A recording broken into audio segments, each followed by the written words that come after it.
FYI, we got Scott Madison in studio with us. Scott, great to see you again. Yeah, good to see you as well. Our second program together. I'm getting pretty good at this. Yeah, absolutely. Are you managing here? I think so. All right. We missed David. But hey, great news. He and Karen going to be the grand marshals of the 4th of July celebration. Yeah, that was awesome to see that announcement. Both of them have had an extremely positive impact on Clinton in their respective fields for many years. So it's always nice to be able to recognize people that have given themselves and given their time to community for that long. You make a very good point because David first came as a news director, but then was elevated to station manager and was doing both jobs at the same time. Yeah. And Karen working her way up to be president, and then actually Dr. Karen Vickers. Right.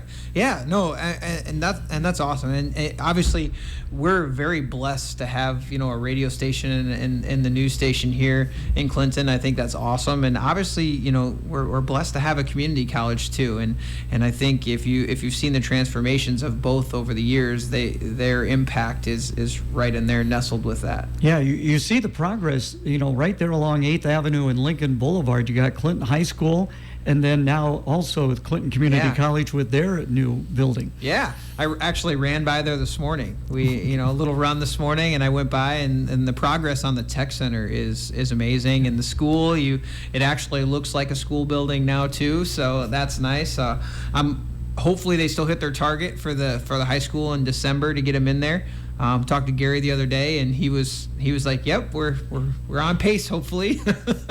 What is great is my sophomore year, second semester, is when Clinton High moved into the new facility. The facility now, so I was part of that. My first semester, we were going to Washington Junior High School in the morning. Okay. And then we would bus over for shops and gym.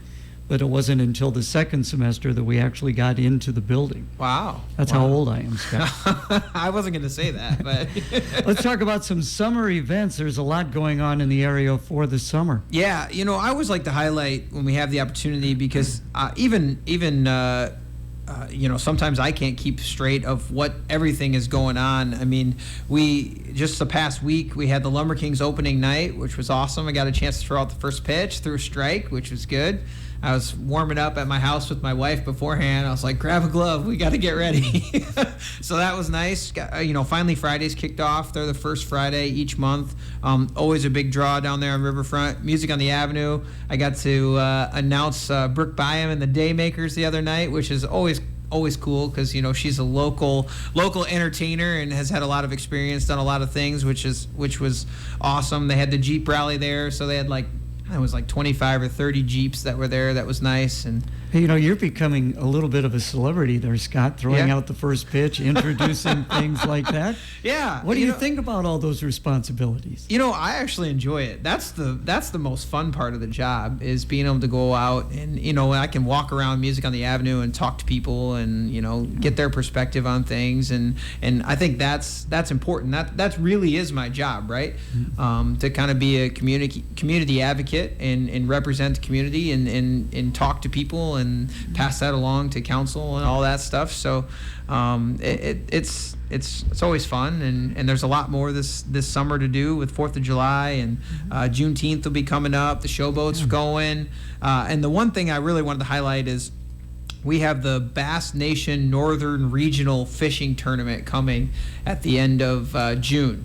So it'll be probably, I think it's a Wednesday, Thursday, Friday, or maybe it's a Thursday, Friday tournament. I can't remember if it's 2 or 3 days.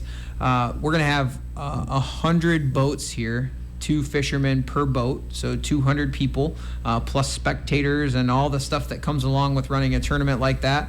And they'll be launching out of 9th Avenue North boat ramp to do their fishing tournament here, which is exciting. I had a friend of mine that's a big fisherman, and he mentioned to me, probably about a year ago, like, hey, we used to have this fishing tournament. We don't have one anymore. We need to use the riverfront. And I said, well, get me a contact and let's go. And so he got me in contact with somebody, and Leslie and I from Grow Clinton met with them and had a great conversation, and all of a sudden, boom, the tournament's here and we're ready to roll. So we're hoping that we can continue to do that at least once a year, maybe more, because it's nice to use our riverfront and our river access for that. You know, something I always bring up when we do have Leslie in or anybody from Grow Clinton, the former Convention and Visitors Bureau, what an attraction the Mississippi River is. Because when I was doing the professional baseball games, families would come in from California or wherever to watch their son play. The first thing they wanted to see was the Mississippi River. Yeah, I mean, it's the mighty Mississippi. It's a beautiful, whether you're up at Eagle Point looking out over that wide area there, or you're down on Riverfront or Lions area or wherever it is, it's a beautiful sight. We get a great view. I know Davenport always talks about they don't want to levee because it ruins their river view, and I don't think our view is ruined whatsoever. I mean, you get up on the levee, they got the bike path, and you're walking along there, and it's awesome, and we need to use that to our advantage for tourism and for our local citizens, whatever we can do. Again, visiting with Scott Madison. Now, you brought something up about being on Music on the Avenue and visiting with the people in town. I'm sure you get negative, but I would hope you also get some positive remarks from the people you talk with. Yeah, we do. And I'm open to having any type of conversation. If someone has something that's really burning them and they're upset about it, I want to hear that. I want to talk to them. If they have positive stuff, obviously everybody likes to hear positive. We're always welcome for that too. But I think it's important to see all of those perspectives. And I would hope that 2.5 years into this, people have realized that I have an open door. I will listen. If you email me, if you call down to City Hall and leave a voicemail, I respond to each and every person. And we may not always agree on everything, but that's what democracy is about, right? And I think it's important for people to know that if they have issues, or if they see something, or they have an idea, even if they have an idea like, hey, this would be really cool event to do or something to put in, let us know, because I'm the first to admit, myself and the council members, we don't know everything, but we need help from the citizens, because really this is our community. It's not those 7 and myself. It's our community, and I think that's kind of what I've been trying to portray during my time. Staying with the positive, ADM got a big celebration in our area. Yeah, yesterday it was awesome. Got to go their 40th anniversary of being in Clinton. It was 1982 when the plant's been there for 100 years or so, but they took over in 82. ADM did. So really awesome. I mean, that's your friends, your neighbors, your family, and all those people that are employed there, or they're dropping their corn off there, or whatever it is, right? And it's awesome to have a global brand and a partner like that, because they do a lot for the community, and not just jobs. They do things on the philanthropy side. And they $200 million investment in a new wet mill. I mean, that just shows that they're here to stay. Companies don't invest $200 million if they don't see value in the community and what they're doing there. So it was awesome to get to meet some of the folks from Decatur that were up that I hadn't got to meet before, and the governor, the lieutenant governor was there, and Debbie Durham, who's the director of IEDA. Got a chance to meet with them and talk to them, not only about ADM, but about Clinton as well. It's always nice to get the governor's ear for 5 minutes, like, hey, we got this going on. We'd really like you to be involved in this. Give us some money. Because you make a good point, because so often we're way out here on the east. Yeah. And the people in Des Moines, they think maybe Iowa ends at Cedar Rapids. Right. It continues on. Yeah. And it's no matter what your political views or whatever, the Governor Reynolds she's very nice. She's awesome. She's very genuine. It's nice to get a chance to chat with her, and it's funny because we were talking. The first time I got to meet her, my son was 2 weeks old, and we were down at Nelson Court Field, and we got a little picture there, and she even remembered. And yesterday it was like, it was just yesterday. I was, we were holding the little guy, taking a picture, and I'm like, yeah, he's gonna be 2, and she was like, whoa. So just kind of neat to have that kind of relationship with her, that we can chat about things, and then hopefully we can continue to get some help here in Clinton, because sometimes on the east side we might not be close enough to Des Moines to get everything, but we need to put our best foot forward. ADM, 40 years, that's remarkable, because I can recall, I worked summers down there when it was Clinton Corn Processing Company with Standard Brands. Right. But to have, as you point out, it's a global presence in our community. Yeah. I mean, we're lucky to have really three large global presences with ADM, Lyondell, and Nestle. But even our smaller businesses have a national or global outreach. You think about some of the things that Custom Pack does, and Air Control, and Big River Packaging, and these many more that I'm missing. But we're very fortunate to have that type of employers here in town. And also, ADM, they brought Spiber in from Japan, so they're even stretching the reach even farther for people in Clinton, because we're going to have a Japanese company that's partnering with ADM here. And I just found out yesterday from them, they're going to start breaking ground here soon on the stuff they need for them to start moving in, which is going to be amazing as well. That is great. More with Scott Madison on FYI. Our update will continue after this from the Clinton Midas. Beautiful day ahead of us as we get rid of the rain and bring back some sunshine. Temperatures into the low 80s for us this afternoon with partly cloudy skies.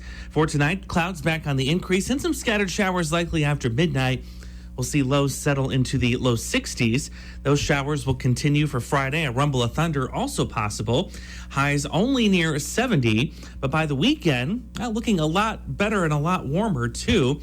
Stray shower possible later Saturday evening. Otherwise, partly cloudy, highs in the low 80s. And for your Sunday, a mix of sun and clouds and highs in the mid 80s.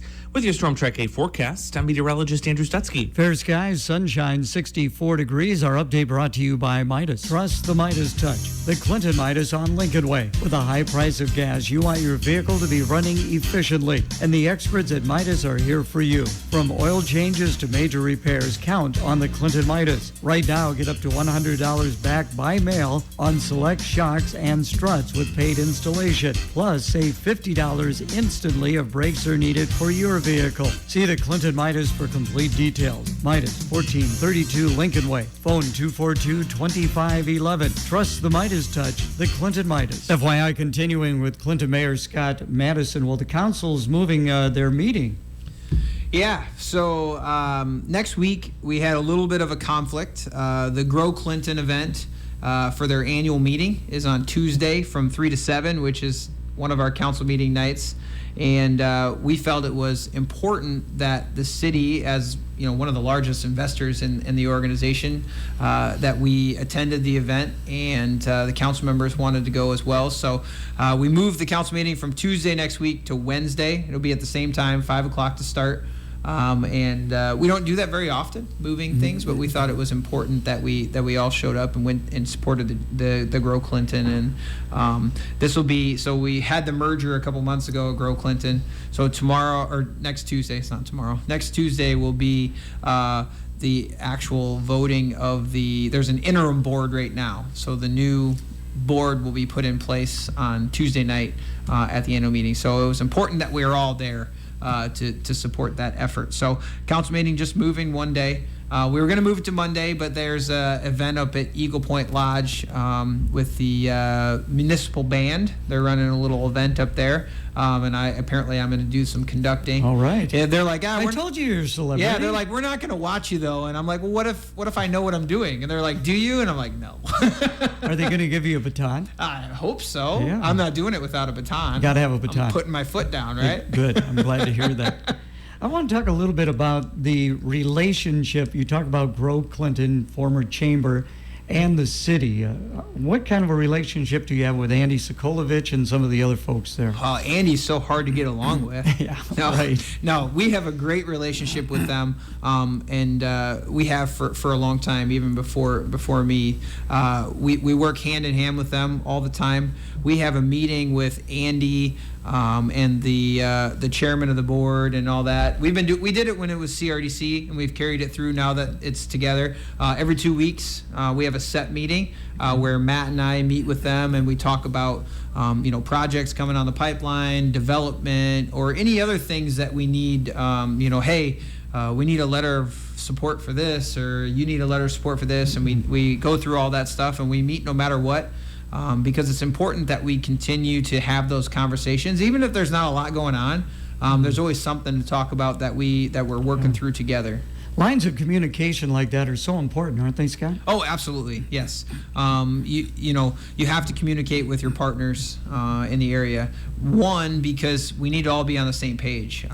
If you're trying to grow the city and you have 5 different groups going 5 different directions and they're working on maybe the same thing, but they don't know it, that's not a good thing. Obviously, we all want to work together. So having that open line of communication, everybody knowing the direction that we're going and how we're going to get there, and then allowing input from all those places as well. That's important too. So definitely a big communicator.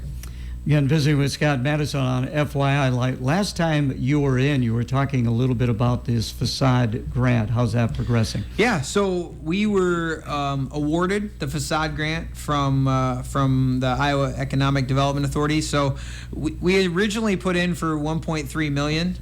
We ended up only getting $400,000. We kind of protested a little bit and said, hey, your reasoning for lowering that amount, we don't necessarily agree with that. We had a good conversation with them, tried to squeeze a few more dollars out so that we could get some more facades done. But unfortunately, the 400 is where we're at. So I can't remember if it's 4 or 5 businesses. I think it's 4. That this money is going to come in. The local businesses are going to provide a match. The city will provide a match. And then some of the $400,000 will go to it to completely redo the facades. There's some on 5th Avenue South. There's some in Lyons. I think there's one on 6th Avenue South as well, down in the area. So we're trying to spread out and get the facades that need the most work completed. And that was a big thing why they kind of lowered the amount for us. They wanted, truly things that had an issue, not something that just looked old. Like, that just looks old. It's not damaged. It's not blighted. So that's kind of where we had to kind of narrow down to the next leg there. The city has $200,000 committed to this as well, because on $1.3 million, the city's match would have been $200,000. We have to take it to council to be sure, but I'm pretty confident that 200 is going to stay in there. So we should be able to help get another facade or 2 done with that money, because the council already allocated that money to it, so it makes sense to just keep it there and use it for that, so we can help out another business or 2 as well. But yeah, it's really exciting. You're going to see the work started soon. It has to be done by May 31st of next year. So some of these people need to get rocking and rolling quick, because that stuff's never a quick process. And obviously, winter, you can't do a whole lot on the outside. So we'll be seeing some facelifts in different areas in town. Very good. 4th of July will be upon us, and I believe it is Friday, June 17th. The fireworks sales can begin and continue to the 4th. Correct. You wanted to address the fireworks situation. Yeah. Each and every year, I like to mention this. It is illegal to discharge fireworks in the city of Clinton.